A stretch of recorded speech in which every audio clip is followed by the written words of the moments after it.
As always, thanks for joining. Today, we're going to be talking with a guy who has 145 videos posted, just under 6,000 subs, and quite nearly a million views on his channel. It is Nate from Stillwater Outdoors. Nate, thanks for joining. How are we doing today? Doing great, man. Awesome. So I was so excited that you accepted the invitation. You're a channel I've been watching for a long time. Have a lot of videos from bear hunting to deer hunting to stalking deer, deer tracking videos the last few seasons for sure. You've been to my home state in the UP, found a sweet moose shed, and I've followed you for a long time, and even have a film festival you've put on last year, which is really cool. So why don't you tell me a little bit about yourself, your day job, and kind of family life, and how that works in for you? Yeah, so I'm a youth pastor. That's my main job that I do. I love it. I've been doing it since 2013. Started up at International Falls, Minnesota as youth pastor up there, and then in my current church here at Mission Covenant, Poplar, Wisconsin. So interestingly, I'm actually on staff with my dad. Okay. So we this is the church that I grew up in. It's my home church. So it just was a perfect fit being back in my area and getting to do that. And so we've got a really, really great youth group. I got a lot of great leaders and just some really cool stuff going on there. So yeah, that's kind of awesome. what I do for a living. And that's, so my hunting stuff is kind of a little sidelight. That's just a little something that I do that I just enjoy as more of a hobby. Do all the teens in the youth group sub to your channel, and do they pick on you for it? Well, I wouldn't say that. I do get picked on a little bit every once in a while, but for the most part, the kids are actually pretty excited about it. It's funny because there's actually a number of kids in the youth group that they're just not hunters and they're not really into that kind of stuff. So they don't even know that I have a channel, even though I probably mix it in a little sermon illustration in about it probably every once a month or every 2 months. I'll have a little snippet about something from my hunting stuff that I'll talk about, or a lesson that I learned, or something that God's teaching me. So That's funny. Yeah. Was Stillwater Outdoors always the name of your channel? Was there something Yeah. different? So Stillwater Outdoors, I came up with that name probably about the time when I started filming, right around 2016. Didn't make it like an official launch though until I actually had the Macho Man video that I put together. So that's when I came up with the logo and everything at that time. And it's the same logo that I still have to this day, although I've tweaked it a little bit. But yeah, so Stillwater Outdoors, that's been the name that I started with from the very beginning, and the idea behind it comes from Psalm 23. The Lord leads me beside still waters. And so kind of one of my emphases behind having this channel all along is that I wanted to have this be another outlet for me to talk about God and my faith in Jesus. So that's kind of been a very big, important piece of having this hunting show for me. And so, even some of the films that I have on there talk a lot about, faith, matters of faith, and things that God's been growing me in or teaching me, using hunting to do that. So yeah, I guess that's kind of where it started for me, and how I got the name Stillwater Outdoors, and it's something that I'm kind of proud of. So I like it. Yeah, I love it. I love the logo. Sporting it today. Yeah, that's awesome. Thanks for doing that, dude. Yeah, no problem. Appreciate the channel, and I love supporting those guys that that I follow for sure. So so you started off with just like a little Sony Handycam or something like that. What kind of equipment are you currently using?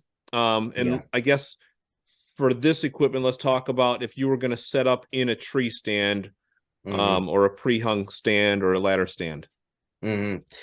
So from my main camera that I use is a GH5, Panasonic Lumix GH5, and that's just an outstanding camera. I absolutely love the thing.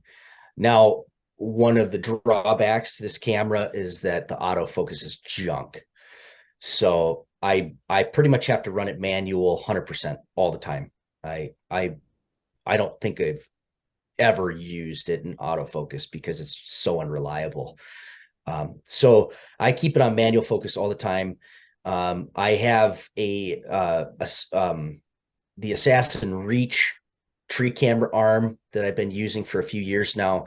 And I actually put together a review video on that because it was one of the main camera arms right at that time when it came out, when I got it. Yeah. I still really like it though. I mean, it's been a very good camera arm for me. It's a little bouncy, you know, when I extend my GH5 all the way out on it, but it works really good. That's out And on a I limb like if how I remember right. out on a limb, yeah, out on a limb, yeah, out on a limb. And I also use just like I started with one of those Hawk. Well, now it's muddy, but it used to be a Hawk Hunt Hard arm, and Yeah. that thing just had so many limitations. And then after that, when I put together that Macho Man film, I won that behind the bow film competition with that video, and as a prize for that, I got a muddy tree camera arm, and it's one of them Mambo Oh huge yeah. tree camera arms. Like that big Oh, it's around. just oh, it's so heavy. It's so heavy. But I mean the reach. I mean, I could like probably lay on the thing. It's so strong. But I mean, Yeah. it's I think it's like a 40 some inch long arm on Yeah. this thing. So I mean, there was nothing that I couldn't film. I mean, it was just it was I mean, if you're gonna go like professional quality, like stable, you won't find anything better than that one. But Yes. it was Doesn't it have like that big turnbuckle that kind of cuts out a oh 45 and everything? yeah, And it's got like the base. I'm just pulling it out here right here because this thing is just wild. So this is the arm right here. Sorry, here this is the arm. yeah, You see just a how long monster. that is? Like Yeah. it's absolutely just crazy. And then the base is what's even more insane. This thing is so heavy. Yeah. Oh man. So Yeah. you've got Yeah. this, and I mean, you got this thing is like solid steel. This whole thing probably weighs like 10 or 11 pounds, Yeah. and it worked. It worked really good.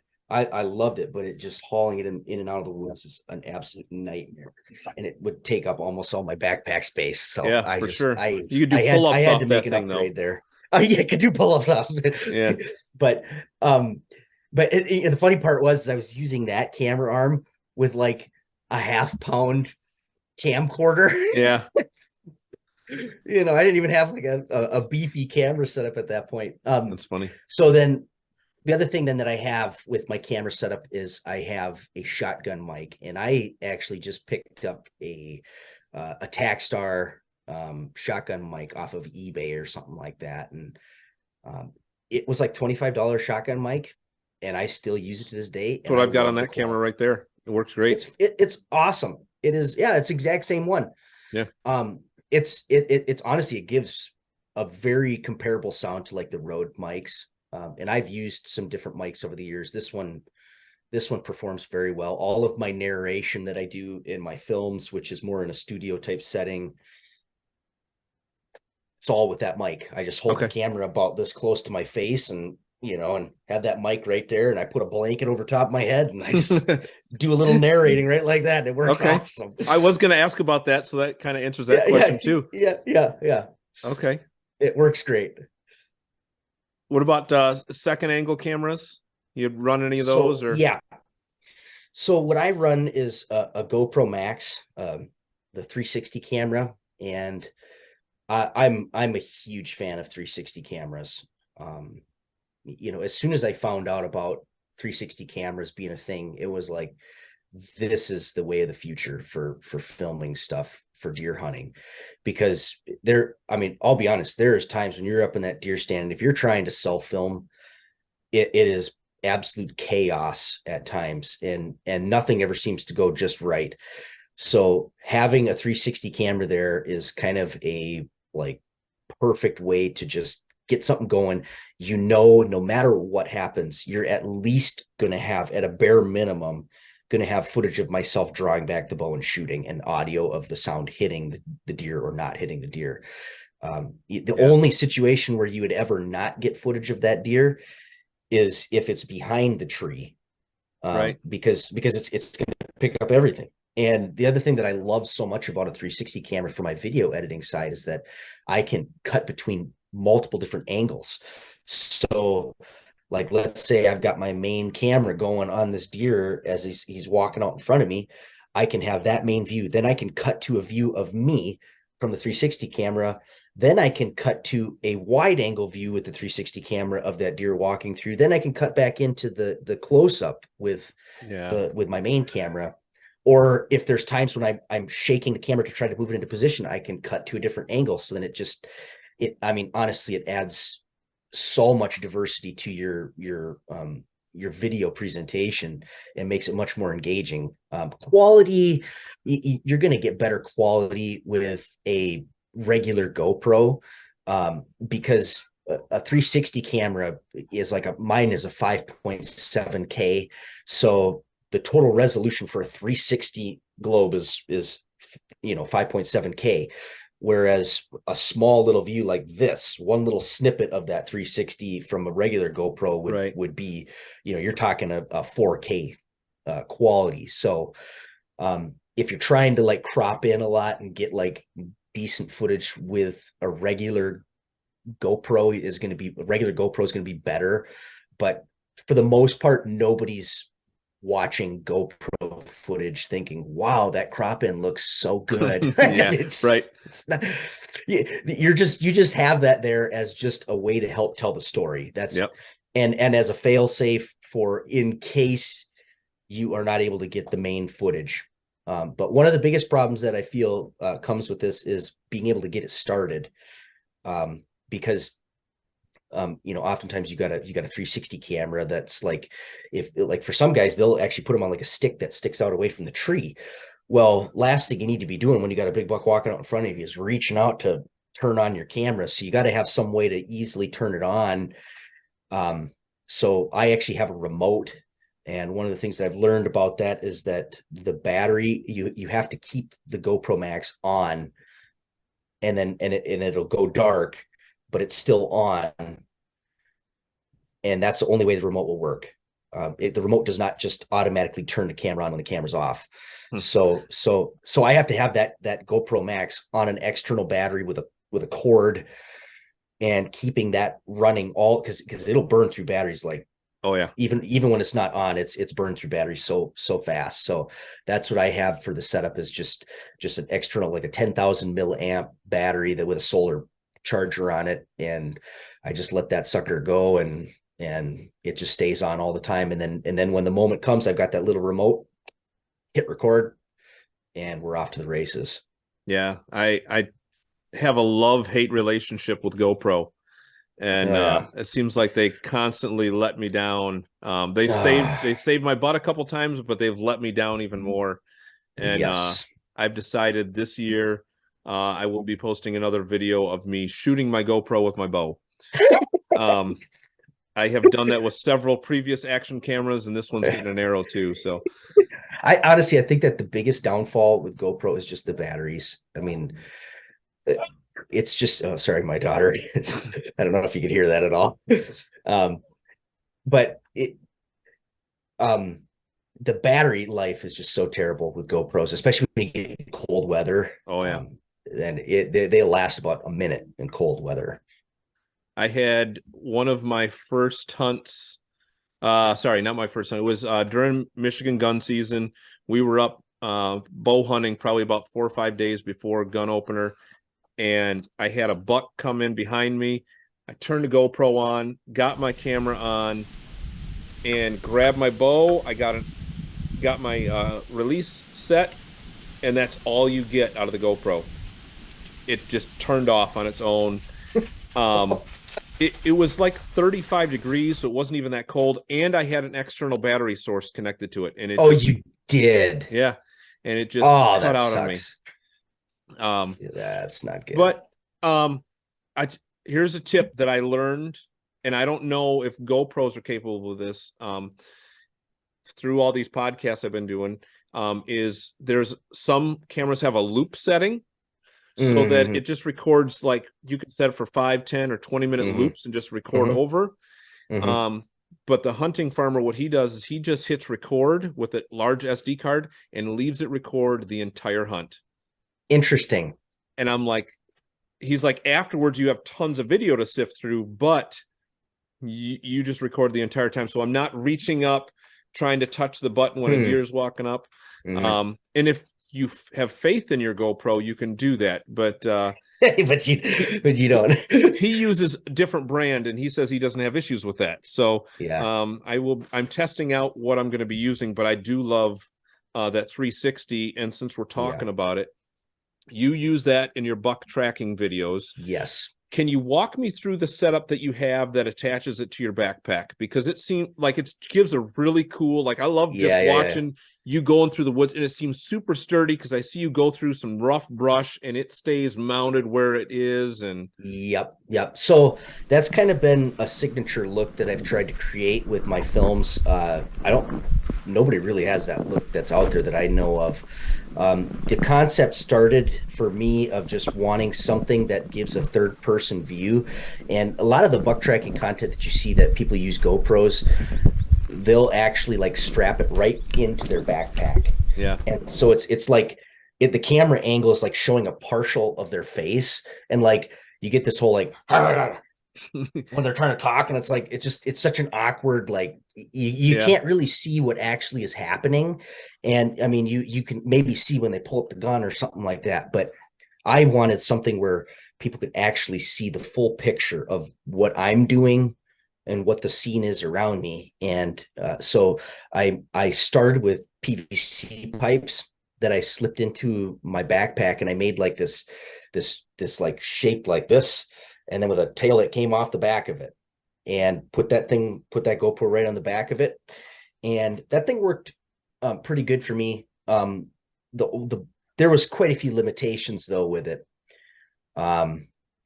It was noisy for one. The other thing that's really challenging, that takes a little bit to get used to, is that when you're buck tracking, sometimes those things go through some nasty brush, and like you can't just like lean forward with this thing and walk through brush because it gets hooked on everything. Yeah. So like I had to like perfect this like technique where I throw my shoulders back and just kind of plow through swim through the brush. Let my body shield it from getting hooked on all of the brush on that camera arm. So, but now I probably won't say a ton about it yet, because I'm actually working with a guy developing an actual filming rig.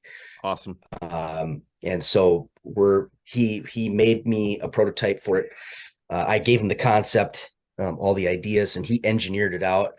And we've got a kick butt camera arm coming. Like this could be something that would be used for paintballers, for anybody that wants like that third angle kind of view. This would be the ultimate way to do it. So we're working on that, and very cool. Hopefully we'll have it all ready to go for this fall. We'll keep the rest of it hush hush then. But we'll keep the rest of it hush hush, because I got there's some juicy stuff there about it that's really cool. That's very cool. Well, hopefully that goes well, because I love that angle. Like I feel like, you're in this live action. Like if I had a remote and I could control Nate, like, all right, go left, go right. It's like a video game. Zoom in. Yeah. It honestly, it has a Call of Duty kind of feel to it. Like when you play that video game where you're like back over the shoulder a little bit. And the other thing too with a 360 camera is that you can zoom in or pan out to just about any angle that you really want to create. So if you want a little wider field of view, you can pull back. And that's one of the things that I do with my video filming is I've got this static camera on my back, but I can get about 8 different views out of it based off of what I'm zooming or doing with this. And like sometimes you've shown behind you and then kind of turn around, and just, it's very cool. And for the most part, that arm disappears in the frame, so you're not even seeing it. Yes. And that's one thing that the way that I had it set up on my old one, it didn't do that very well. Now like I had it set up like this, but I put the camera straight up like this instead of flat. Like if you put the camera flat, anything underneath the camera it edits out that.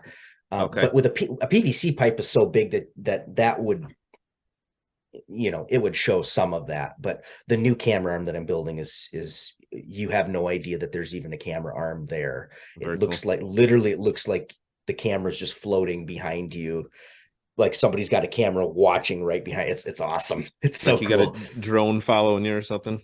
So we kind of walk through both in the tree and your Mhm, stalking camera setup. mhm, When you mhm, get all that footage, how are you compiling it and mhm, saving that obviously onto hard drives and stuff? But can you mhm. walk me through the method that you use for naming your files and stuff like that? And Yes, then yes. after that, get into what editing software you use. Mhm, mhm. So real quick, one thing I'll add about the filming setup that I didn't mention is I take my DSLR, my GH5, and I have an old camera bag, an old binocular Oh yeah, bag that big binoculars that used to be for in that thing, and I put like straps on that thing, and I put it over my shoulder so that like when I'm walking along the track, if I notice something, I can just flip that open, pull up my camera, get record right away. Um, when I'm out in the woods, like I've kind of looked for, okay, these are the kinds of things that I need to be filming.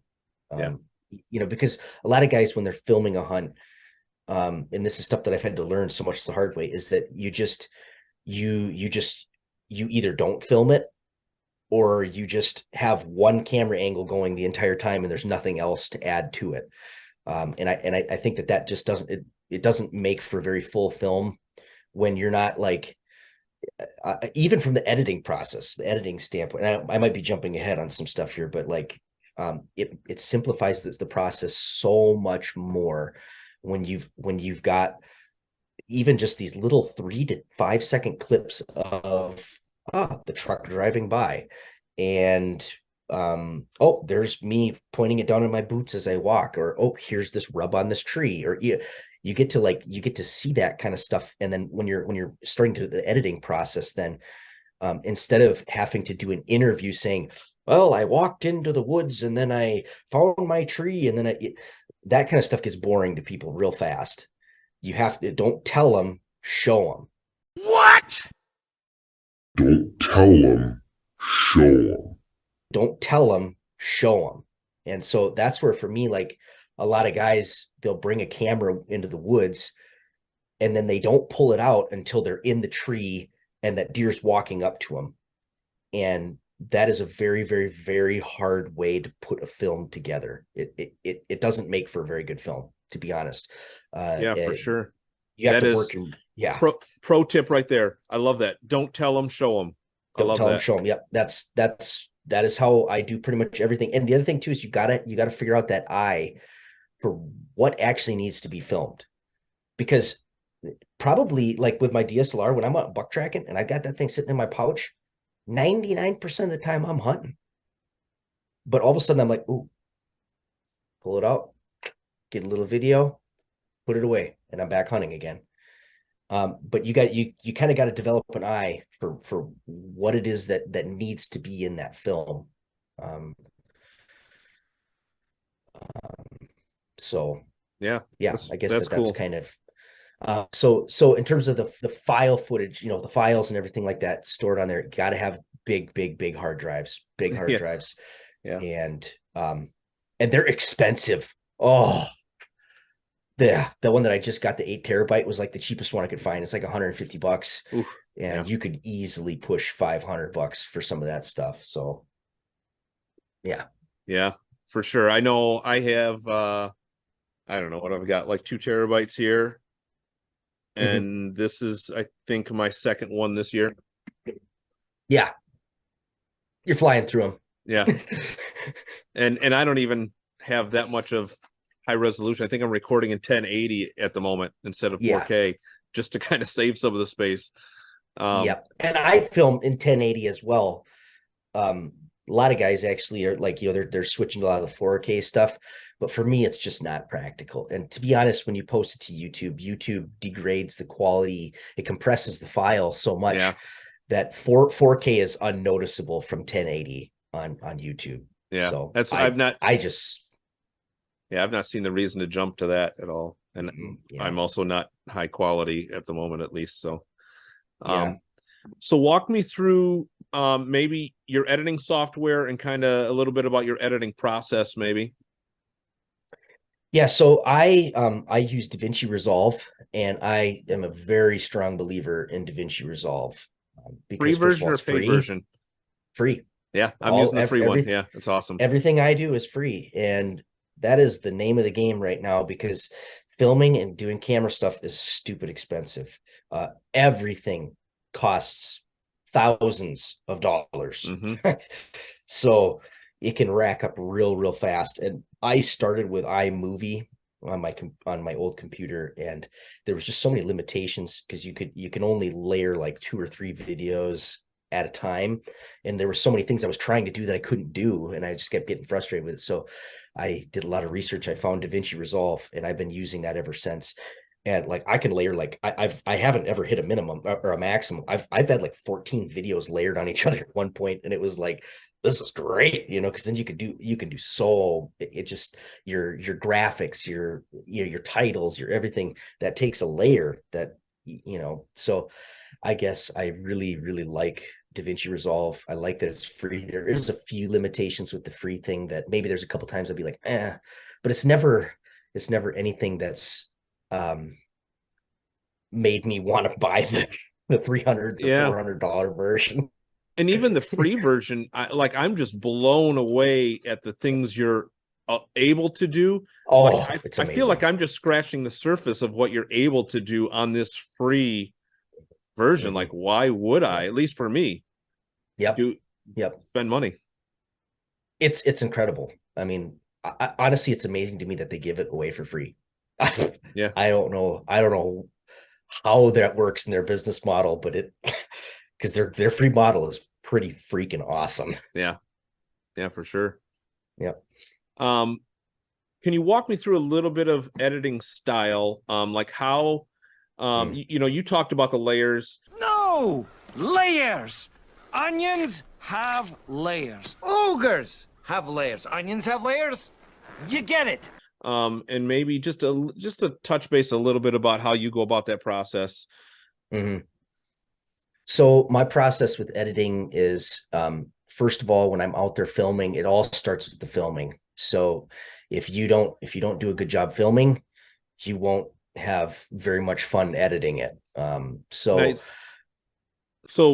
I guess one thing I'm thinking about in my head, I didn't maybe clarify, but do you do like color grading? Do you do like, you know what I mean? Like, because I don't understand that. And I think you have an epic style that you shoot in a lot of times. And I hate color grading. I'll be honest. The thing is my GH5 camera gives such good color straight from the camera that most of the time I feel like I might boost a little bit of the colors a little bit and just make it pop what's already there. But I'll say this, I am not a fan of overdoing the color grading. The more natural you make it look, the better. I've seen some different, hunting shows. I know, like, you look at like a Heartland bow hunter. Oh my goodness, their color grading is just thick. It is so tannish colored. Like everything looks extremely tan, and they're trying to achieve a certain cinematic look, but hardly anything even looks green, honestly. I'm not a big fan of that. For my style, just and the other part of it too is that color grading takes up so much time, and you could sit there for hours and hours and hours and hours, and then just to get those couple clips to look right. Now, one mistake that I think a lot of hunters filmers need to be mindful of, and this is a mistake that I'm just kind of like really hitting me home as I've been editing some turkey videos here recently, is that your white balance, you need to make sure that you set your white balance to a manual white balance, because I had it set on auto for a turkey hunt that I filmed last year, and when I would be looking at the person, it would turn this like really bluish tint, and then I would lift it up and it would turn this natural tannish kind of look, and you could see the change. It was just bounce back and forth. Yeah, it didn't really bounce. It would just be like a gradual fade into like this completely different color profile. And trying to edit a changing color profile in a video is a nightmare. Right. So if you can, always keep your camera set, your white balance set at a certain point, and then it's just going to make your editing process so much easier. And like my camera could do 10-bit color coding. I just run it 8-bit, just because the file size gets so big, and so I pretty much, there's a lot of videos, if you watched them, even some of my cinematic stuff, I just do very light color grading, just a little boost to color, maybe add a little bit of a tannish, warmer kind of feel to it, and that's about it. I don't like overdoing it too much with that. So yeah, I guess that's kind of where I'm at. I don't know if that's necessarily the right way to do it, but it's the way that works best for me and is most efficient. And honestly, the color grading is just that's the only part of editing that's really a drain on me, is color grading. What about like transitions? And do you edit sound at all? Do you play in the equalizers I do. and stuff? Yes. Sound is a huge one that's so important to do. So like one of the things that I do is as I'm going through my first edit, making the actual video, I'm just pulling in my files, roughly getting my sound about where it needs to be, and then I just keep working my way through. You want to have a good workflow, because you don't want to like get bogged down in like, okay, I pull this one video in and then I spent forever trying to get this video to be perfect, and then I can move on to the next. No, you don't want to do that. That will bog you down so much, and you'll feel like you're never getting very much progress. You want to, because part of the creative flow is you're pulling in a video and then you're seeing, what am I like, what am I not like, boom, boom, boom, boom, boom. And then all of a sudden you're like, all right, let's pull the next one. And you just keep, and ideas kind of flow and spur in those moments. So you kind of got to stay in that creative space. And once you get through that, that whole entire video, the very last thing that I do is the sound editing. I'll do just minimal enough to get me through the video so that I can replay it and it's not driving me crazy. But then the real work begins with the sound editing and on the final step. So that's kind of my take on all of that, is just make it as easy as possible to put the film together and then do the finest details at the very end. So, video idea: how to edit a hunting YouTube video. Yes.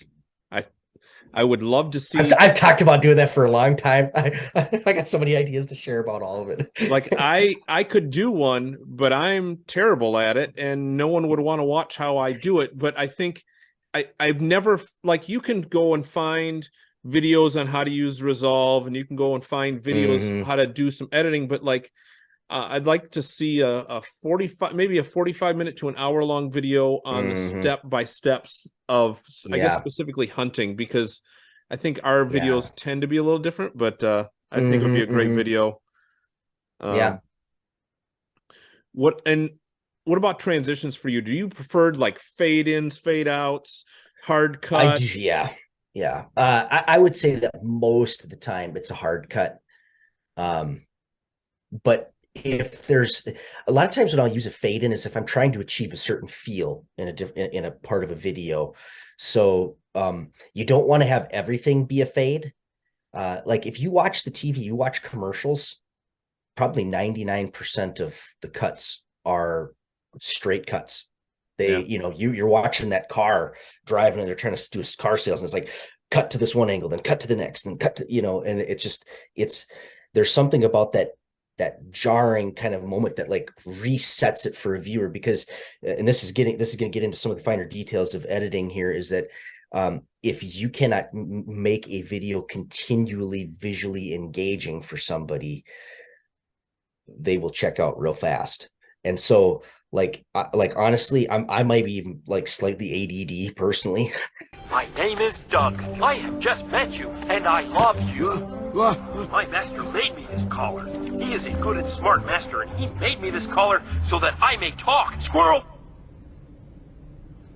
So like I edit to like keep myself engaged in it. And like literally there's times when I'm editing, I'm like, this just feels long and drawn out.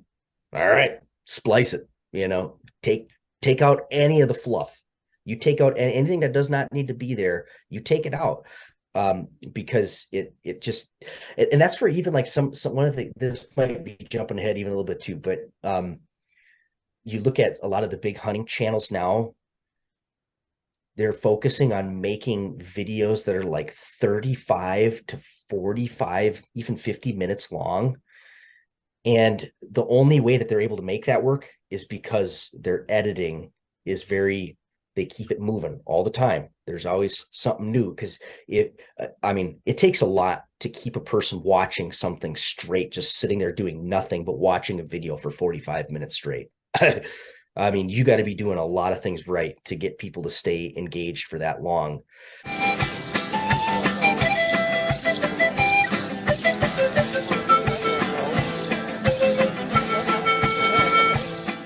Especially that same camera angle.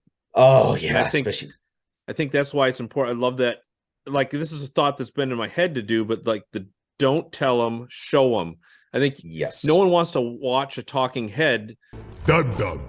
Yes? You give me Gum Gum. I give you Gum Gum?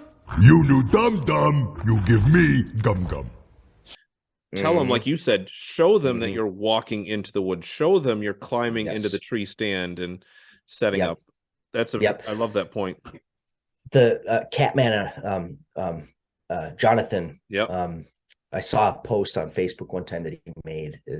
He's like, oh yeah, something to the nature of like, you're an outdoor hunting show with an indoor video. You know what I mean? Like, I early on I started with a lot of interview stuff, like in this type of a setting, and I just came to realize over the years that people don't really like that much.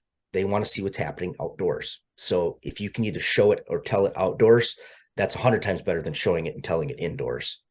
And he's a great example of that too. I actually tried to get a hold of him to have him on the podcast. I haven't gotten a response back, but like, he's so down to earth in just this kind of natural way out in the woods. There's no fancy cuts and editing and just, it's just him out in the woods being himself. Just simple. Yes, it's simple. Yep. And honestly, I think that and this is another filming thing. You have to figure out your own style. And that's been something that I've really been fine tuning here this last 2 years, especially, is kind of centering on what my style actually is as a filmmaker. Because once you can kind of hone in on that, then it's like people come to your channel because they can expect something, if people come to your channel and they expect it to be, a really high quality edit and something that's like, I go to Seek One because I know that they're going to have some of the best high quality hunting footage out there. But you might go to like a guy like Catman because you just want a down to earth guy that's just going to get the Southern drawl in there, and talk about his hunting acorns the deer are chewing on. And I mean, you're going to get like a nature experience with a guy like him, Yeah. So you got to find your style, and you can't necessarily try to replicate everybody else. Because your style has to be your own. And I feel like I'm starting to come into my style a little bit, and it's not like most of the content that I see out there. It's different. It feels different. At least I think it feels different. So, yeah. And I think I've learned that kind of in the back of my head, but doing these interviews, I think almost everybody has told me the same thing. Don't copy what everyone else is doing. Yep. Find your thing that's you, and don't try to imitate. Don't try to imitate Jonathan at Catman. Don't try to imitate the guys over at Seek One. Find your style and do you. Yes. Otherwise, hunting is a hard thing on YouTube because there's everyone with a cell phone now is trying to open up a YouTube channel and hit it big. Oh, you're killing me. Yeah. And, find out what your goal is, and chase that goal in your own way. Yep. And I mean, I got some ideas that we'll probably talk about a little bit later with the whole the oversaturation of the market with hunting content. You know, when I was a kid growing up, there was like 10 shows that were putting out videos, and everybody got those videos. You know, nowadays, I think there's probably, I mean, I think that on that self-filming website, there's like eight or 10,000 people that are on that page, and almost all of them got a YouTube channel. So it's like, it's just insane, you know? Yeah, for sure. So, let's jump into, we've talked a whole lot about editing and stuff, and you know, we could talk for hours just on that subject, but let's talk about video performance and analytics. Yeah. Do you follow your analytics, and do you change things like titles and thumbnails based on what you're seeing after initial release? So I have that YouTube Studio app on my phone, and I check it a lot of times, many times a day, usually, just because it's just like a like habitual habit. Just, oh, let's just go see what's on it. You know, part of it's you got comments too that are on there, so it's like you're able to catch up on comments and stuff. But honestly, I geek out over the numbers. It's so fun. Honestly, it's so fun for me because I get to, like, in a way, in a very non-personal, non-attacking way, get to see what people really think about my content. And not that I'm doing it necessarily for what people think, but if you expect to go anywhere on YouTube, you need to cater your content towards the viewer, because the viewer wants to see things.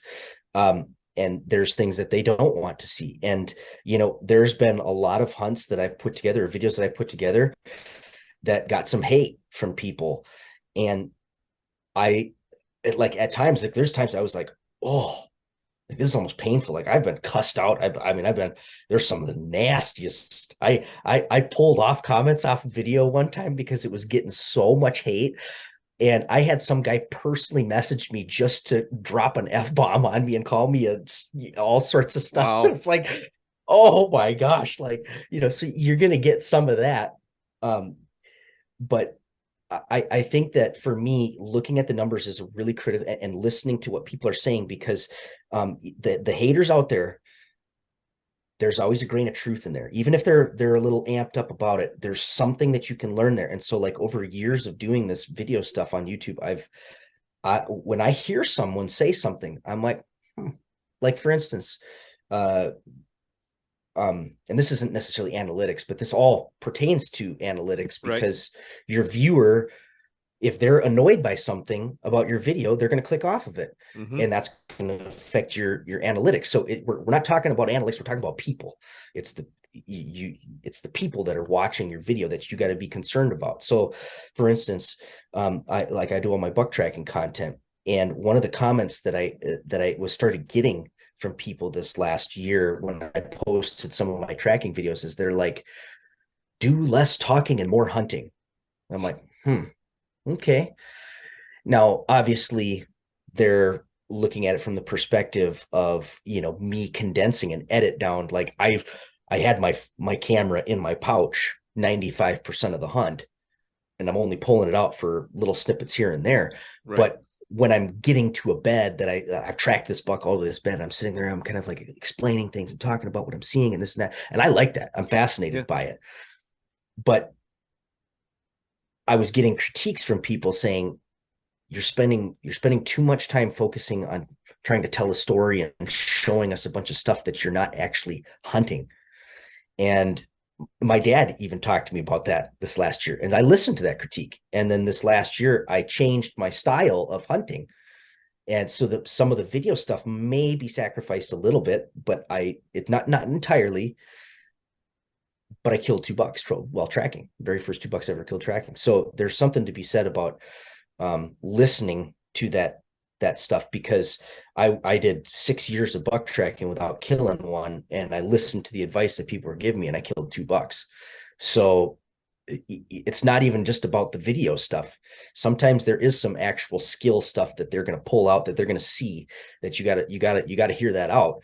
And so then with analytics, I'm looking a lot for that first 30 seconds. Am I keeping them engaged? Most of the time, I'm hoping to get 60% or more retention in that first 30 seconds. My average channel retention is probably 65% in that first 30 seconds. That's where you're going to lose the vast majority of your followers. And you can expect it. Every single video, you're going to have a major drop off in that first 30 seconds. But that's where you got to make it so it's not like some long-winded thing where you're standing in front of the camera for 4 minutes talking, Right. and people get bored with you. So I'm looking for that. But one of the absolute most important analytics, and this is the thing that you like, if you're going to have a channel, this is what you need to pay attention to, is the click-through rate. Doesn't matter how good your videos are. If people don't click on it, they will not watch it. And that's just as simple as it is. People have to click on your video in order for them to watch it. Yeah. Your content then needs to be good, of course, but you got it. There's got to be a reason. People have they're every time they go onto YouTube, there's 8 million things they're pulling them to try. Oh, watch this. What's going to make your video different than everybody else's? What's going to make that thumbnail and that title stand out? So it's like, oh, I want to watch that. And then you get a click.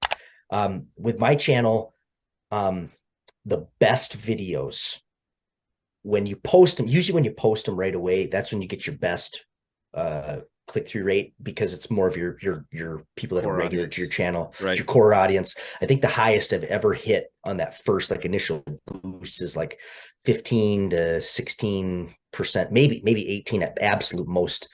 Some channels they talk about like getting 30 and 50%. I don't even know how that's physical. I don't know how that's possible to get that.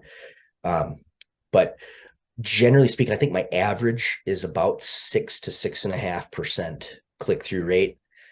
And if you ever post a video and it's like in that 1 to 3 or 4 or even 5% click-through rate, it's probably not doing nothing. Your video will flatline real quick. So you need the videos for me that usually take off and go viral are the ones that are hitting that 8 to 10 or more % of, the click-through rate is just so important. Watch time and click-through rate are your two absolute best things that you will ever have. That's definitely some good advice there. And I love the comments one. It's funny because early on, I've had YouTube videos for, I don't know, a couple of years. And I just thought it was really cool. I made some videos with music that was, I found some free music that I could put in mine. And I'm like, I'm playing music the entire time. It's going to be so cool. Yeah, and I had some guy comment and he was like, hey, cut it out with the music. And I was like, that guy's a moron. And after like the third person says, hey, enough with the music the whole way through, I was like, what are they talking about now? Like now I go back and I listen to that. And I'm like, dude, it's so annoying. Cut it out with the music, dude. I'm like, what was I thinking? Like, like you said, listen to the viewers. Yep. They know what they want to hear and see. Yeah. And it wasn't music the entire time. Oh, and I had people early on that got mad at me about some stuff because especially if you have the wrong beat. Now there's some music that you can get away with doing that, but it has to be a very soft. If you get something that's got a beat like a tick, tick, tick, tick, I mean, people will just be like, whoa, after about 5 minutes of that, they're gonna be, I can't stand this anymore. So that's for me. Like if I'm gonna do music, I try to add a lot of diversity of music. So and I like to have a mixture of music and no music. Like one of the things that drives me crazy about watching outdoor channel TV is the entire thing is music. Yeah. And it's like I feel like I'm not even watching a hunting show, like some like it just drives you absolutely crazy, and for me, I love when you can do the cinematic parts with music and then let that music fade into the part where you're talking or explaining something, or you're going into the woods and walking at this, and let people hear the nature sounds, let them hear the crunch of the leaves underneath your feet as you're walking. You got to have all of that kind of piece because you want them to have almost an immersive experience when they watch your video where it's like they're in the woods with you. That's what you're trying to create, is that experience for people. And if it's just a giant music montage you're going to lose them on that. And that you're not going to create that vibe that an outdoor channel really needs to have. And I think I'm talking about your videos. It's, I believe it was yours that I was watching, your buck tracking one specifically. Mm-hmm. Like it'd be all the nature noises, but Mm-hmm. you played just a little bit of music when you knew that moment was coming. You like, yep, ooh, yep. ooh, I hear the beat. There's some cool's happening, Yep. And that I think sets that tone, because if you had music the entire time or didn't have that music, I think it just it throws in a bit of I'm not clicking. You got to pay attention. Anymore, Yep. Yep. And I think that helps. Yeah, that's one thing I did in that film with Todd Hovel. Me and him partnered on a film. Todd from Misty River Trackers, he killed a buck in Minnesota, and just in that final like 15 seconds, just a slow fade and nothing over the top. You don't want crazy music, just something that sets the tone. Sorry, I'm making notes. Like I love to take notes during these things, man. I'm like, go for it. Go for it. Dang it, you can't even see, like a piece of paper is even hidden by this thing. That's crazy. I am not at home tonight. I am in my mother-in-law's basement, so we're putting in the backdrop here. So yeah, there you go. What about thumbnails? What program do you use for making thumbnails? Do you change your thumbnails if you feel the video isn't performing? Do you make multiple thumbnails and have your wife look at them? Any of that crazy stuff? Thumbnails are huge. Biggest thing is don't overdo them. Simple is better. But people need to be able to look at your thumbnail and know within seconds, within a split second, what is this about? Because some people are literally scrolling and they're not even stopping to look at the thumbnails. And all of a sudden it's like, oh, that one caught their attention.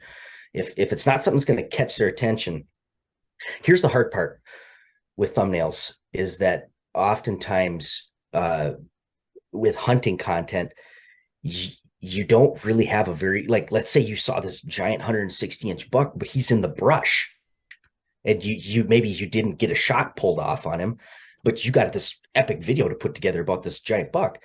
Well, it's really hard to put together a thumbnail for that because you can't really make his antlers stick out and you can't make his body because there's all this brush and junk in the way.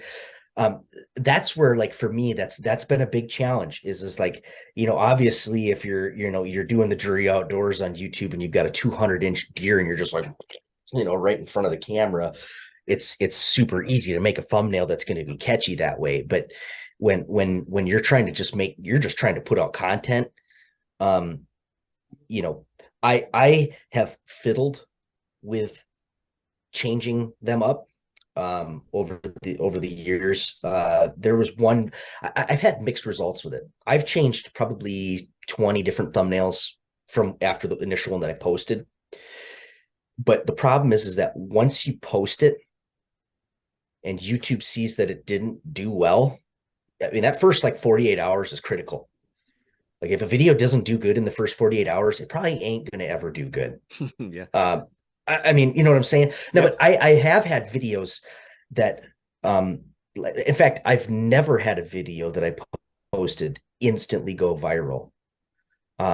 All of the videos that I post and I've got, like, one of my videos has 132,000 views. That video, I had that thing posted for like 4 months before it took off. But the difference is that the click-through rate stayed good. People were continually watching it.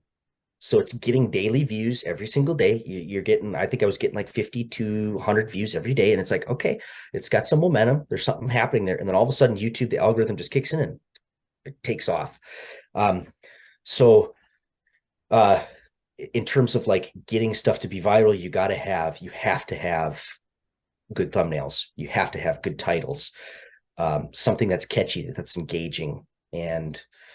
And you also have to accept the fact that sometimes you're going to pour your blood, sweat, and tears into something, and you think it's the best thing that's ever met the face of the earth, and people aren't going to give a hill of beans about it. Yeah, I got more videos that did squat than videos that did that got views. So So I don't have my wife usually my wife doesn't usually look at them too much. I usually just create them, make them, and if I feel like it's good, then I post it. Sometimes they're not. Sometimes I could do better with it, but. So I was scrolling through your page over here, and I see something that I think you're doing, maybe intentionally or not, that I'd like to say I thought of this on my own, but I'm sure other people are telling people to do this. I use my thumbnail as a way to fit more words in along with my title. So like I try to name the title of the video something and then have something supporting it in the thumbnail. Yeah. And I see you kind of do the same thing. It's like it's an easier way to get more attention. Yes. And you got to be careful with that though, because they say you should never have more than 4 words on your thumbnail, because as soon as you add to it, it just gets too busy. That's where it always has to be so simple. And part of this too, that this is the hard part about YouTube, is like, you got to be a video guy. You got to be a graphic design guy. You got to be really good on camera. You got to have good hunting. I mean, there's like, the list goes on. You got to be a good hunter. You got to be good at so many different things that for many people, it's overwhelming. They're like, I just want to make videos, and now I have to like be a graphic art design guy. Yeah, you need to have a 3.7 GPA or above, and a great father, and you got to be But I use Sketchbook. This is back to one of your other questions. I use this free software called, well, it's not free anymore. It was free when I downloaded it. Sketchbook. Okay. And when I learned how to do different layers on that, did that open up a world of possibilities, because you can do so much cool editing and stuff like that when you could add layers into your video or into your thumbnail and overlay images and do. I mean, it's just, we could go into 8 million things about that too. So I have a neat free one. It's honestly the only one I do a lot of PowerPoint and sort of stuff like that at work. So originally I was just using PowerPoint to try and make these things and then do a screen That's snip. hard. Oh, it's hard. And but I found one, it's free. It's called Photopea. Oh yeah, I think I've heard of that. And it's, I guess, apparently similar to Photoshop. Yep. But it seems pretty good, and it has layers. Yep. And it seems to do pretty decent, and it's free. Yes. Yes. And honestly, if you're the kind of person that like graphic arts is not your thing, you can get those softwares like something like that, or like a free thing on a thumbnail maker. I think they even have apps for that kind of stuff. Yeah. If, like, you just need something simple, that's the best way to just find the cleanest picture that you can that portrays what's happening in the film, that makes it look the most epic, and hope for the best. So tell me, we've talked a little bit about this. Tell me some of 1 or 2 videos that you thought would perform really well that didn't. And then maybe a couple. Well, let's just start with that. So the ones that really kind of surprised me was the Kansas films that I put together for the buck that I killed in Kansas, and the one that my wife killed in Kansas. The one, my wife's film, I thought, a female, she kills this giant split G2 buck. Like, I thought, oh, that's going to be sweet. That's going to get some views. That thing got I think it's sitting at like 700 or 800 views right now. And so that was kind of a flop. And that one, I put some serious work into those films, and I feel like they're a pretty high quality edit. Then my film, of course, off of that one's sitting at, I don't know, like 12 or 13 or 1400 views or something like that. And so in other words, like, the 2 best deer I've ever killed. Here's the thing that's so weird. This is getting me on this might be jumping into other questions, but one of my frustrations with posting stuff on YouTube is that sometimes stuff that should seem like it does well doesn't do well. And for instance, some of my best performing videos are the ones where I never killed anything. And the videos where I did kill stuff doesn't get any views. It's almost like to me, it almost seems like there's so much hunting content out there. The only way I can explain it is that there's so much hunting content that's out there that when I kill a 130-inch buck, it's just a drop in the bucket of all the other 130-inch bucks that are out there, and people don't really care. So that's the only thing I can equate it to. But like I posted a video where I had a buck chasing 8 bucks chasing one doe, and I missed 3 shots at different bucks and looked like an absolute dummy.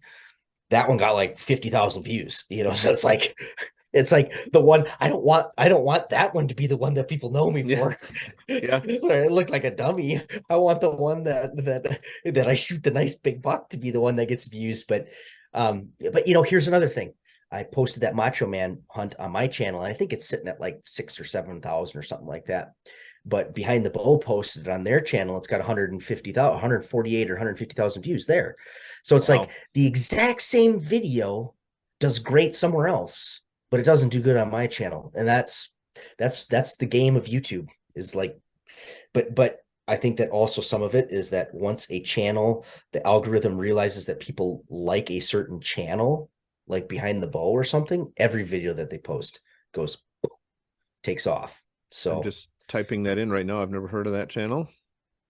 Behind the Bow. Yeah. Oh yeah. Yeah. Those guys got some sweet comment. Curtis Zabel, him and Skylar Summers, they put together some really, really, really high quality content. I will add that to my watch later list here.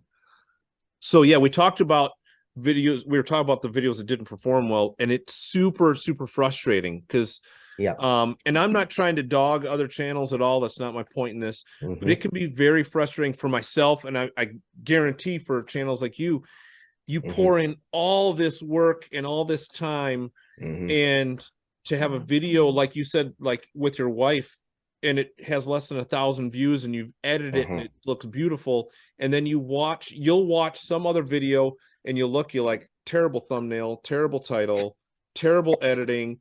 It's all shot on a GoPro, and it's got like 200,000 views, and this channel is exploded, and you're like, what? How does this happen? I'll tell you this. This is something that's when you're a small channel, the odds are against you. And I would still say that I'm very much a small channel. I've got almost 1 million views, and I've got almost 6,000 subscribers, and that's a small channel. And it's like you're treading water every year just to try to stay afloat. Here's the reality. YouTube caters to the big shows. So for instance, Seek One, the hunting public, they got a good start right away.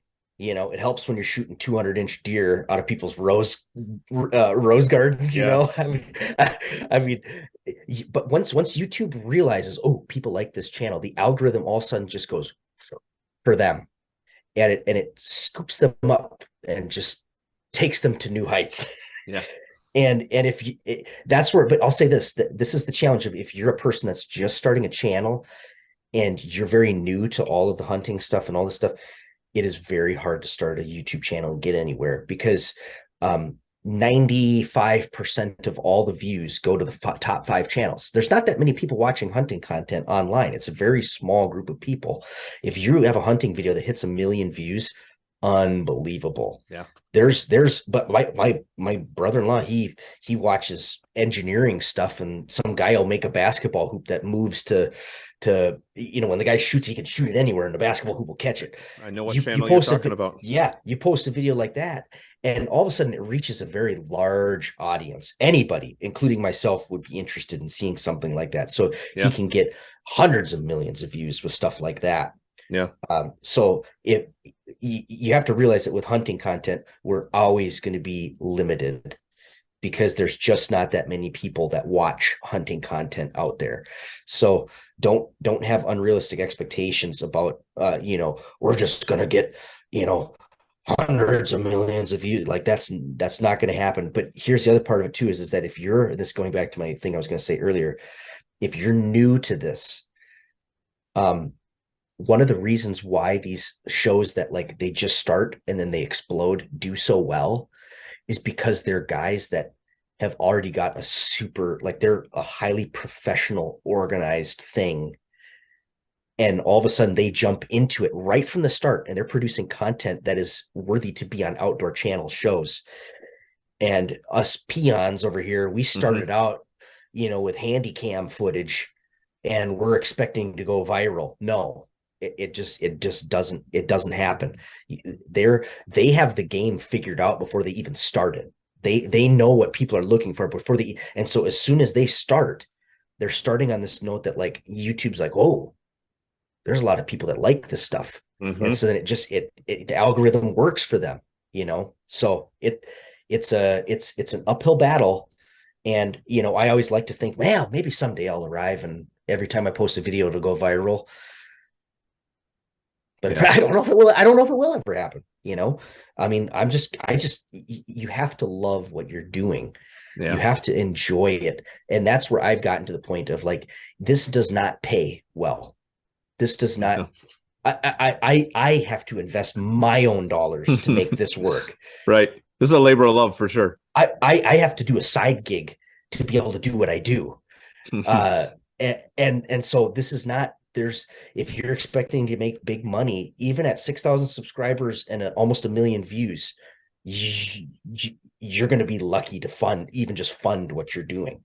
But that's also part of it too, is these guys that are getting a lot of views, they're also going to a lot of high quality areas where they have better opportunities to get on some nice deer, and they're doing things that you average Joe hunter, like I am just never going to be able to do that because I work a job, I have a ministry, I have a family. So a lot of these guys are single. They're not even married. What do you think you can compete with that? No. Yeah. Look at the hunting public guys. I mean, they're living in these shacks, 3 or 4 of them, in one room, in one and little look at house. The sacrifice. The sacrifices those guys made to get where they're at. I mean, that first year you watched them, they were driving vehicles that were falling apart. And I mean, until you're willing to go that far into it, don't expect that you're going to get massive results. Let's just be honest. Well, and all those guys put in years with Bill Winke at Northwest Whitetails, so they knew how to edit. They knew how to film. They knew how to make a channel successful because they grew up under it. Yep, they were pros by the time they started their YouTube channel. Yeah, and I remember, I think I was watching Seek One when they had one video out, and was at that point you were like, dude, this is ridiculous. These guys are no joke. Exactly. Yeah. Like, I don't know what their background is, but they weren't just hopping into self-filming. Like, hey, I got my cell phone and I got a GoPro. They were already on the game from day one. Yeah, for sure. Yep. So that's exactly it. Yeah, YouTube is not, it's a labor of love, and it's not going to be something that's don't plan to be, superstar from it, for sure. Something that you have to love too is you have to learn to love the process of doing what you do. Like all of my videos, like it doesn't pay enough to make it. I always joke with people, I make 10 cents an hour. I mean, I'm making something, at least I'm making something, but if I was doing a side gig job, I would have made thousands and thousands and thousands and thousands of dollars for how much time I've invested in this channel for 5 years. I mean, if you're all about making money, YouTube is not where it's at. Do something else, because you'll make 10 times more, 100 times more money doing something else than you will on this. There's only that select few channels that really blow up. And even this, I'll tell you this, the videos that I've had that have hit, and I'll just be very transparent, that have hit that 132,000 views, that channel, that video, I think has made $600. Okay. So, I mean, that's a lot of views. And I mean, $600, if I made $600 of every video, I would be freaking jacked up, because then you're starting to make some ground. You can pay for stuff. But that's what those big channels, you got guys like 6 guys on a team. And if they get 132,000 views for a video, they're only making $600, and they got 6 guys to put food on the table for.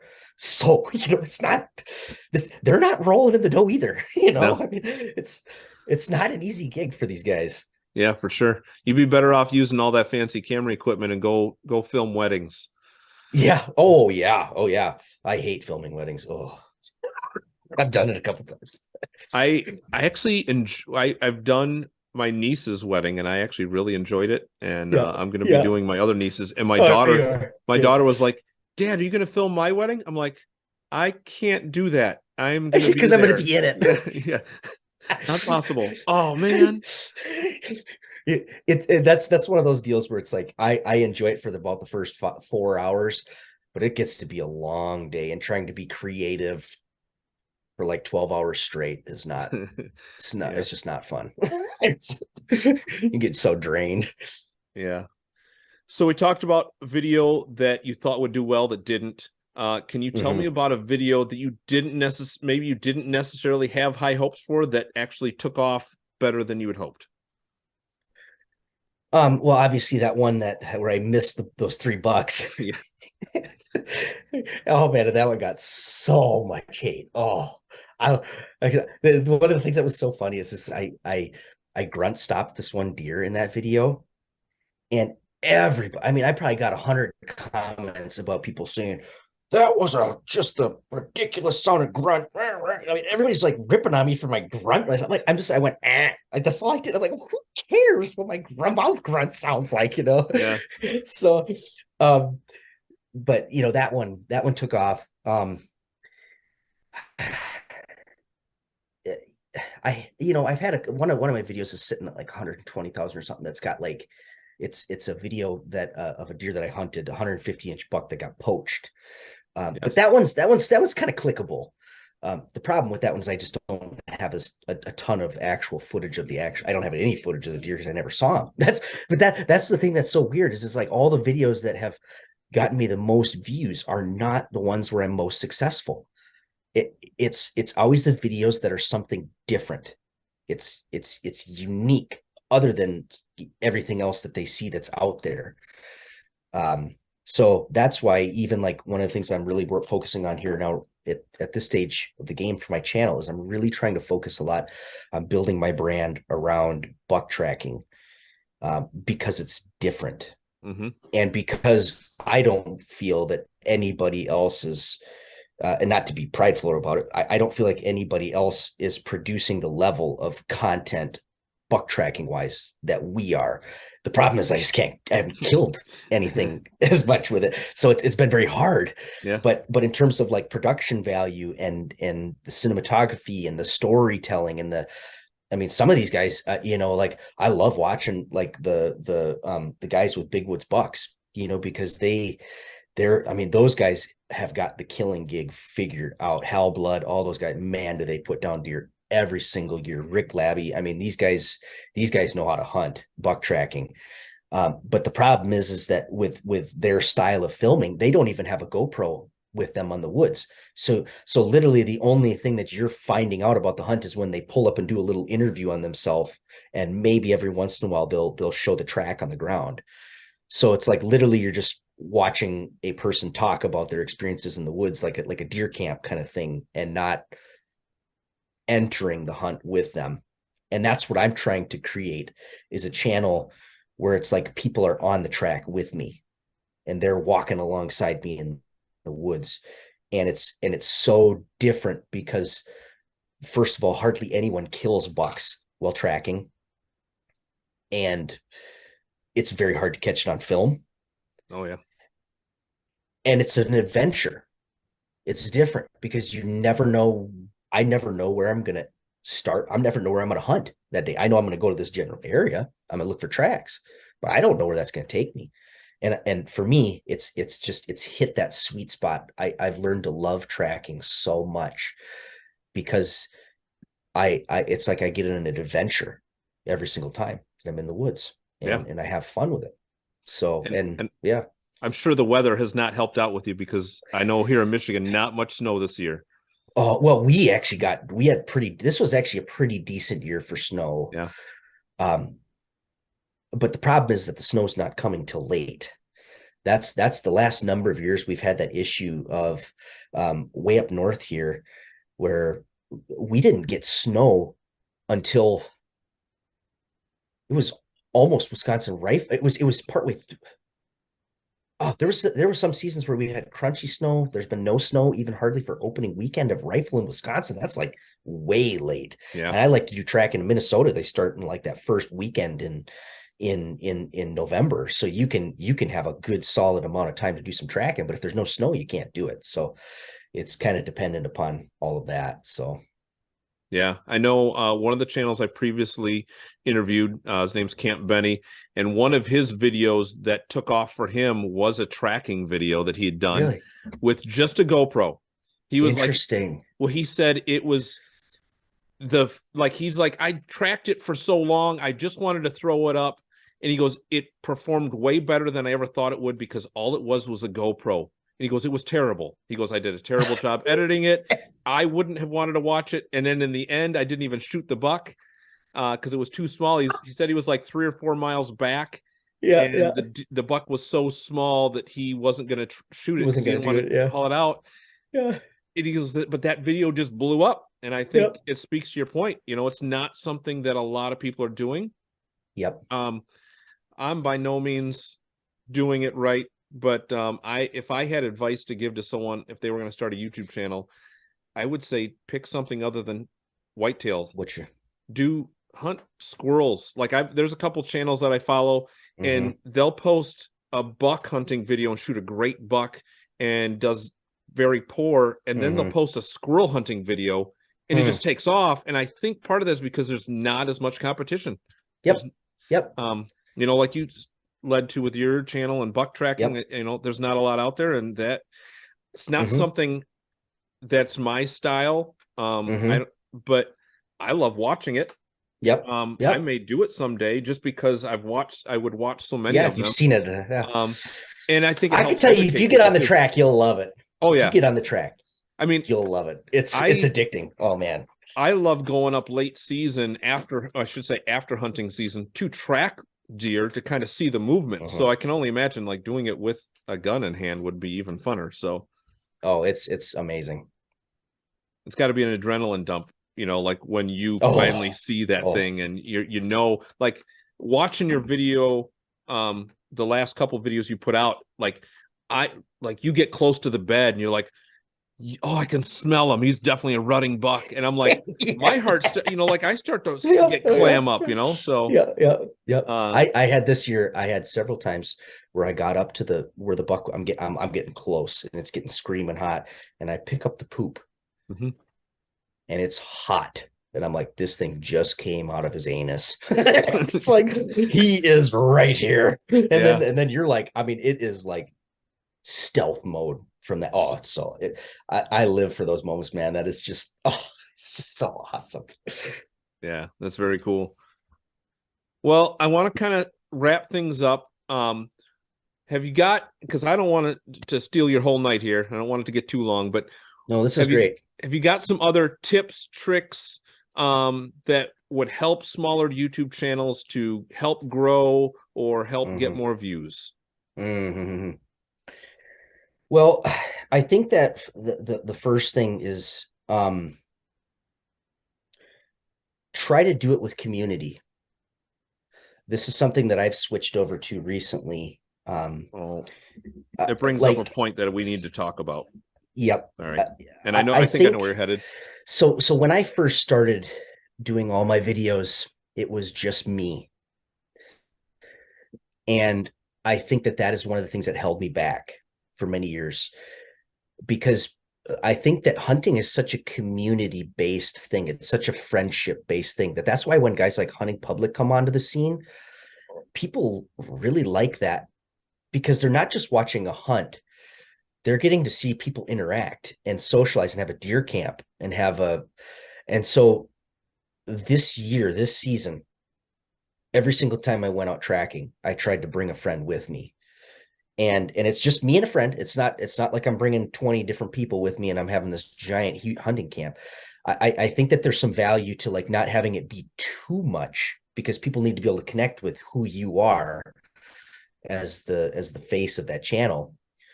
But I think that it's going to work a lot better for me when people get to see me bantering with somebody around the campfire the night before we go out and track down a buck and kill it.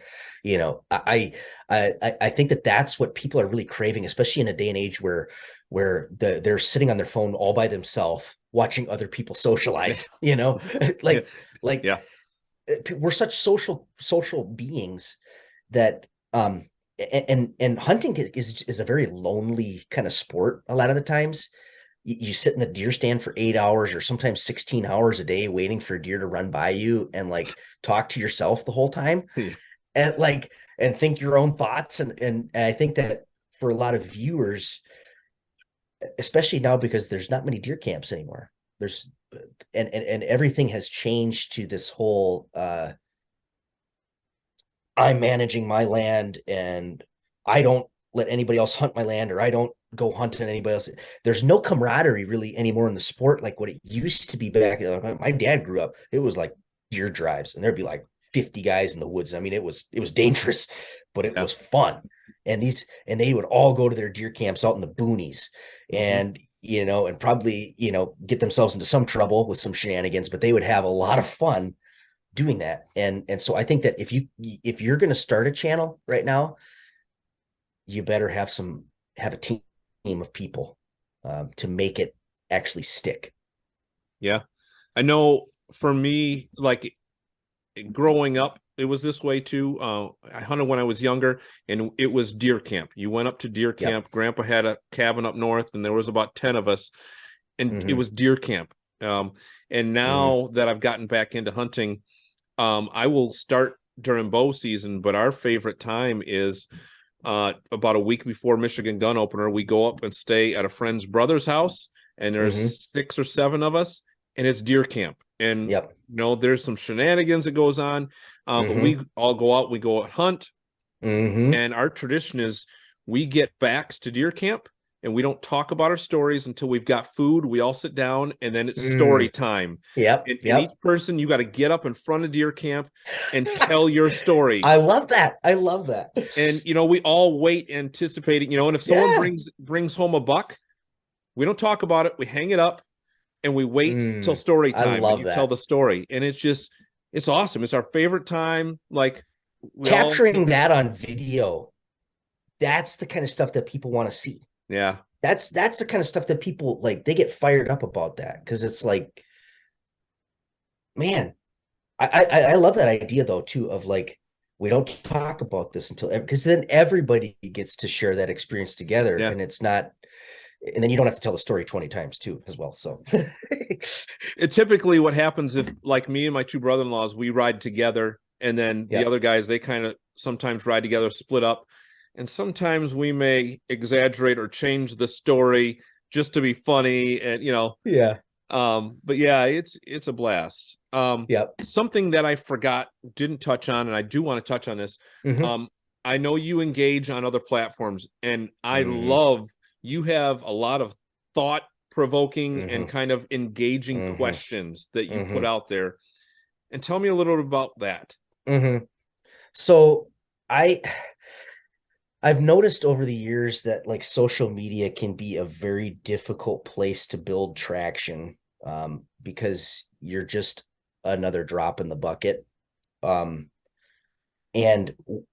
I was on a lot of these big hunting forums online, like Bow Hunters of America, and I was noticing that when people would post these pictures with questions, they would get a lot of engagement on those. And I think that we live in an age where people like to express their thoughts on things. And so I thought, maybe that's going to be a good avenue for me to like build some community, because I don't want my hunting stuff to just be some big promotional, ooh, look at Nathan kind of a deal. And that's where a lot of social media becomes, is it's posting a lot of hyped up pictures about yourself to make yourself look good, to get clout from people. And I don't, personally for me, even this goes back to some of the faith pieces of this.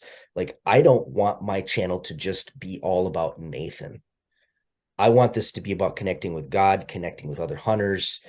And so I've tried to format my social media in a way on Facebook where it's very much a discussion-based community. And I tell you what, I got so many faithful people that just keep coming back to every single post that I make and comment. And, I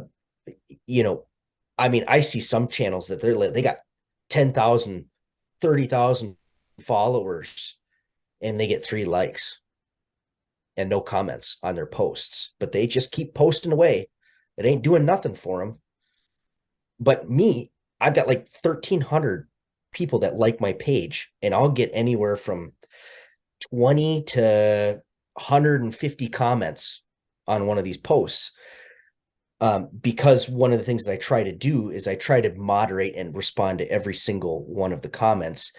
And my personality is a very affirming personality. So I'm always trying to be very positive with people, so that their opinion and their voice that they shared actually is heard by somebody in the, because a lot of times you go on these big forums and it's like everybody's just throwing out their random comments and there's no accountability for what they say. And there's, whereas like everybody, there's almost like this unwritten expectation that when people come to my page, they might share some opinions about things, but I have yet to see in years of doing this anybody be disrespectful to somebody else on my forum, because I'm responding to every single one of those comments, and people are getting to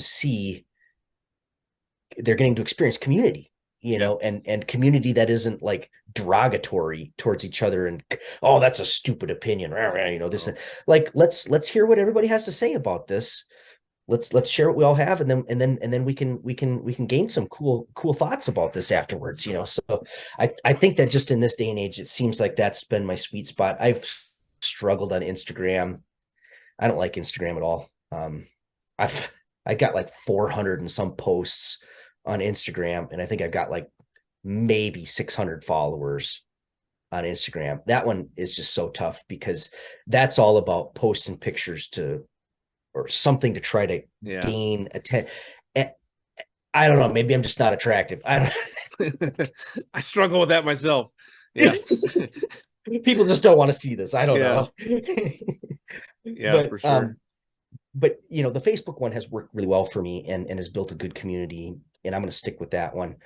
And also the other thing that annoys me about Instagram is now it's completely transitioned to like trying to be another version of TikTok. It's all about posting reels now than it is like pictures don't do squat. So I like having places where you can post just pictures, so I thought I was wrapping things up, and now I'm like going down another rabbit hole. Sorry. I'm having fun here. So I love the Facebook stuff. Like I shouldn't say Facebook. I hate Facebook. But, I love the questions and stuff. So if I think the only reason I have Facebook is for hunting forums and Facebook Marketplace. If those two things weren't on there, I'd be off there in a heartbeat. But I love the engagement stuff, and I totally 100% agree with you. Like I feel like you engage anytime I've posted stuff, you've engaged, and I see that, and I've never seen anything negative. Versus anytime I've posted anything in any other type of hunting forum area, someone's got something negative to say about how you're doing it. Yes, which sometimes is okay, but sometimes it is. Can be annoying. Instagram, it's okay. My wife tells me that I need to get onto TikTok, but I just can't bring myself to do it. Oh yeah, I've got it. Okay. Have you done anything with your channel for it? Yes. Okay. Yes. And I've actually gotten pretty decent views. I posted one video, a little short turkey video thing, and that got like 250,000 views. Wow. So that is my most viewed video ever that I've ever posted right there. But I don't know, the TikTok kind of era that we're in right now is the future for video content, short stuff. And I'll be honest, like I watch short videos sometimes, not all the time, but sometimes I do. And it's like a black hole. I mean, once you get scrolling, you just keep scrolling, and it's like you get sucked into this trance that you can't get out of it. And it works. It's addictive. It's like it's a very addictive style of video format. Now, it's very hard for us hunters to produce content, though, that I mean, because like TikTok you can't show the shot, because they'll ban your channel in an instant. Okay. So I really don't do much with TikTok because it's such a difficult platform to share hunting content on. The problem is this, is that it's where all the young people are. I'm a youth pastor, so I make my bread and butter off of doing stuff with youth. Yeah. It is very hard to connect with youth over social media right now because they do not like Facebook. Right. My kids don't. Instagram, that's even losing. We're losing them on Instagram. You know, it used to be a place that I would go to keep up to date with some of the kids in my youth group and stuff. They're not even posting on Instagram that much anymore. And I'm like, is there a public forum for young people where they really connect? And right now it's like it's Snapchat, but that's not really public. You know, it's like more of like a personal text communication thing. And then there's some other like Discord and some other different things that these kids are into that I don't know. It's become a very difficult group to reach with hunting content because they're on TikTok. And that's like their social media format. It's weird. It's weird. I feel like there's a huge gap in the market right now for young people that somebody's got to step in there and create some sort of a Facebook for teenagers, you know. It's cool to be on Facebook again for, you know what I'm saying? Like, yep, for sure. My kids are older, mine 18 and 21, and totally they aren't into watching YouTube videos. They're not into Facebook or Instagram. Really, it's Snapchat and TikTok. And even my wife loves TikTok, and I can't bring myself to do it, mainly because any content that I would rather watch YouTube than TV. Yes. Because I would rather watch what I want to watch. Yes. And for the most part, mine is to gain knowledge, whether it's hunting knowledge, whether it is how to do something. And I think a lot of kids are missing out on that. Yep. But I'm with you. I think part of the reason I haven't downloaded TikTok is because I would fall into that rabbit hole where I'm just in the trance. And And the other problem too is that you never know what's coming up next. And obviously, me as a pastor, you know, I try not to fill my mind with junk. Yeah. And TikTok is full of just filth. Oh, I'm sure. I mean, it's bad. So I'm trying to keep my mind pure in many ways. But I do post a lot of my videos on YouTube Shorts, little short clips there. That was the next question was, tell me about YouTube Shorts. How's that played out for you? Have you feel like it's brought in subs and stuff like that? It has. It actually it was my best year this last year for views, and mostly because of YouTube Shorts. I had one YouTube short that all it was me shooting a bow and hitting the target in slow motion and that target flipping over. And that got like 34,000 views in like an hour. It was like boom, boom, and it was done. Crazy views. And then all of a sudden it stopped instantly. And I posted a number of other shorts this year, but part of it was I was trying to promote a guy that I work with, Dustin Adams, Adams Precision Archery. And so I did a bunch of short videos for him to promote his brand. And so I was able to get him like 60,000 views or something this year off of YouTube Shorts. And I made a full length video on YouTube about his arrows, and that got like 1,000 views. Yeah. You know, it's like, okay. So, and I'll tell you this, Dustin, he was working me over hard. He's like, short videos and reels, that's where it's at right now. And I'm like, I'm going kicking and screaming because it's just like, just another thing that I got to do. Yes. Like, no one wants to, we don't want to film vertically. And that's one of my biggest problems with it is it's like, I love this style of video. I hate this. And like you lose so much field of view when you go like this. Cause like nobody wants to look at your crotch and above your head. They want to see what's around you. And especially as hunting content, I want to see what's around me, you know? So I don't know. Yeah, you could get me going on 8 million rabbit trails with this one. It's every once in a while I have my wife videotape me for something, and she'll start like this, and then she knows like, hey, no one wants to see me up and down, and she'll turn, and then I've got these flipped camera angles that I'm trying to edit out. Like, slow. You're like, oh yeah, we just ruined like 6 seconds of video. Yeah. And inevitably I'm saying the most important thing at that moment, you know, or something. Yeah. So let me tell you about my last interview I just did. Yeah. And about shorts. Okay. I stumbled across this guy's YouTube channel is Average Joe with a Bow. Oh yeah.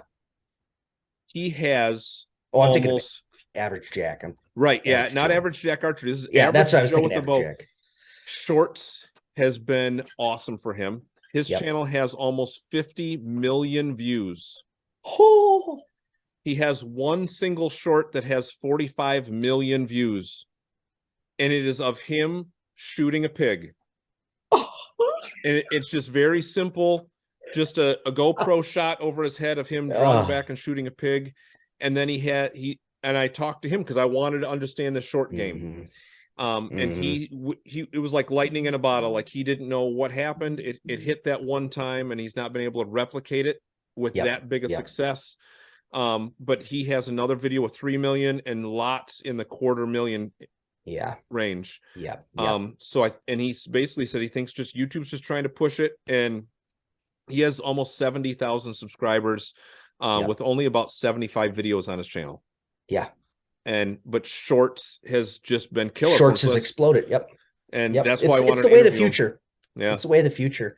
And I'll say this: I follow Big Woods Bucks guys, Hal Blood and them, and they've been hovering right around that 20 to 25,000 subscribers this last year. And all of a sudden I checked their channel again, and all of a sudden they were 50,000 or something, or 60,000. I'm like, what the heck happened?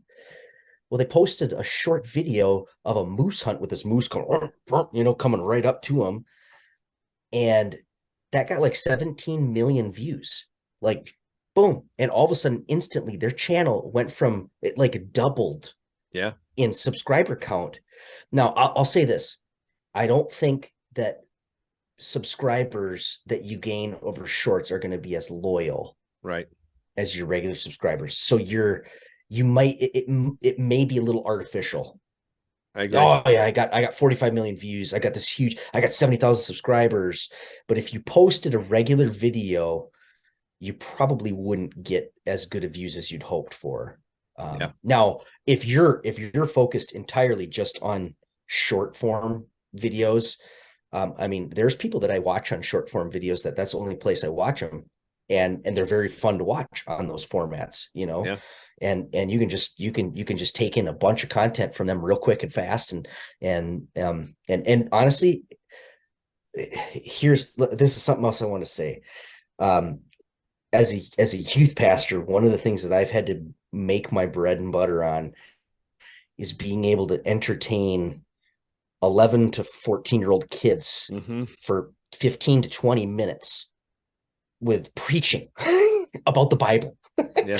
And for many of these kids, that's like not the most engaging thing they've ever experienced, And so a lot of the skills that you learn with making your video content can directly apply to your life. So I've learned a lot of things from YouTube that have made me a better youth pastor, but I've also learned a lot of things about youth ministry that have helped me with making my videos and making them more engaging and entertaining for people. And right now, I'll tell you this: young people are entertained by short videos. That is just 100% where it's at. And I'm going kicking and screaming because I don't really like short form. Because how do you tell a good hunting story in 5 seconds? It leaves so much to be desired for me personally, but if that's where people are at, unfortunately you kind of got to go where they're at. So, all right. Well, any closing thoughts? I'll just share real quickly just a little bit about my faith, and then we can wrap it up. But I believe in Jesus Christ, and I put my faith in him when I was young, when I was about 5 years old. And my dad is actually a pastor, so I grew up in the church all those years. But I'll tell you this: God has meant so much to me in my life, and has saw me through a lot of times, and has made me the man that I am today, and has humbled me in a lot of ways, and has helped me be a better husband, and I have a very meaningful life because of what the Lord has done. And it's not because of me, but because of God. And I'm just so thankful for his grace and what he's done through Jesus Christ on the cross. And if there's anybody watching this that has never put their faith in Jesus, I hope that you do that. And I'm just really glad that you've listened this far into me rambling on for this long. So I hope that it was meaningful in every way, shape, and form. Absolutely. I appreciate you closing with that. That was kind of where I was heading. And definitely, if anyone has any questions of what that means to be a follower of Christ, put your faith in Jesus, you can contact Nathan. You can contact me. We would both love to share that with you. So Nathan, maybe as you close out, where we can find you on other social media platforms, your website, some merch. Yep. So I have a website, SWO stillwateroutdoors.com, all one word. Stillwater Outdoors was taken, so I had to add the SWO in there. But you can get some apparel there. Also, I just was able to add a new store, which, by the way, I think you can, well, once you hit 1,000 subscribers, you should be able to do it too. You can now sell your own merchandise directly under YouTube. And so I'm currently, I just got a store set up for that. Nice. And I got stickers, I got hats, I got sweatshirts and yada, yada, you name it. In fact, I'm actually wearing one of the apparel items right there. And this is a hat right there that I'm wearing.